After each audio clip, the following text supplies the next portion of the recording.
Noong 2011, isang nakakatakot na krimen ang yumanig sa Pilipinas, ang kaso ng magkapatid na Chiong. Isang maulan na gabi sa Cebu City, nawala ang magkapatid na Mary Joy at Jacqueline Chiong matapos silang hintayin na sunduin sila ng kanilang ama mula sa isang mall. Kinabukasan natuklasan ang walang buhay na katawan ni Mary Joy sa ilalim ng bangin sa Carcar, Cebu. Nagpakita siya ng mga palatandaan ng malupit na pag-atake at ang kanyang mukha ay naiwang hindi makilala. Si Jacqueline ay hindi natagpuan. 7 lalaki ang hinatulan para sa krimen, inakusahan ng pagdukot, panggagahasa at pagpatay sa magkapatid na babae. Gayunpaman, ang kaso ay naging mas nakakatakot dahil sa mga paratang ng maling paghatol.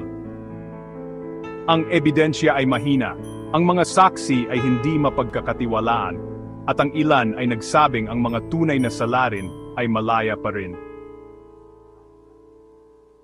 Ang pag-iisip na maaring hindi na ibigay ang hustisya ay nagmumuni-muni sa bansa hanggang ngayon, na nag-iwan sa mga pamilya at mamamayan sa takot na ang mga halimaw ay maaring makalakad ng malaya sa kanila.